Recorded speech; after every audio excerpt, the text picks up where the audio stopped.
নমস্কাৰ স্বাগতম জনাইছো বিডি সাপোৰ্ট আসাম চ্যানেলৰ অন্য এটা ভিডিঅ'লৈ লৈ আহিছো এটা গুৰুত্বপূৰ্ণ খবৰ উচ্চতৰ মাধ্যমিকৰ প্ৰথম বিভাগত উত্তীৰ্ণ সকলো ছাত্ৰীয়ে লাভ কৰিব স্কুটি লগতে এবাৰ ৭৫% ওপৰৰ নম্বৰ লাভ কৰা প্ৰতিগৰাকী ছাত্ৰয়ো লাভ কৰিব স্কুটি ৩০ নৱেম্বৰৰ পৰা আৰম্ভ হ'ব স্কুটি বিতৰণ কাৰ্যসূচী কেতিয়াৰ পৰা লাভ কৰিব স্কুটি সম্পূৰ্ণ বিষয়ৰ ওপৰত শিক্ষামন্ত্ৰী মহোদয় এক সংবাদমেলত কি ক'লে চাওঁ আহক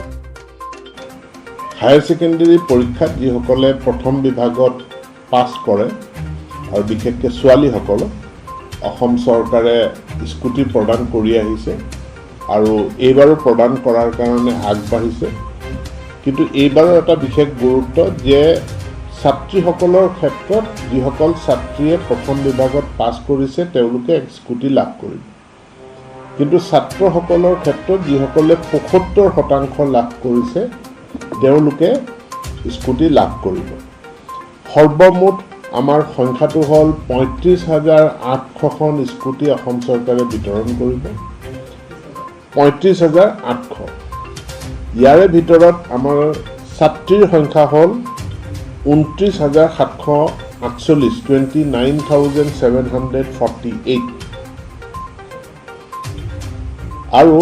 ছাত্ৰৰ সংখ্যা হ'ল ৬,০৫২ 6,052 নম্বৰ তো এই স্কুটিখিনি অসম চৰকাৰে দিয়াৰ কাৰণে আজি কেবিনেটত সিদ্ধান্ত গ্ৰহণ কৰে ইতিমধ্যে স্কুটি অন্যান্য যিখিনি কাৰিকৰী নিবিদা আদিৰ কাম কাজ থাকে সেইখিনি উচ্চ শিক্ষা বিভাগে সমাপন কৰিছে আৰু অহা ৩০ নৱেম্বৰৰ পৰা স্কুটিৰ বিতৰণসমূহ আমি আৰম্ভ কৰিম ৩০ নৱেম্বৰ একেলগে সকলো জিলাত নহ'ব ৩০ নৱেম্বৰত কামৰূপ মেট্ৰত আৰম্ভ হৈ অসমৰ বাকী জিলাবিলাকতো আমি স্কুটিসমূহ বিতৰণ কৰিম পুনৰ কৈছোঁ সংখ্যাটো সৰ্বমুঠ ৩৫,৮০০ ছাত্ৰ ছাত্ৰী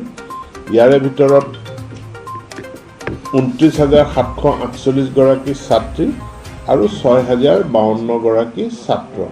৩০ তাৰিখৰ পৰা স্কুটিৰ বিতৰণ আমি আৰম্ভ কৰিম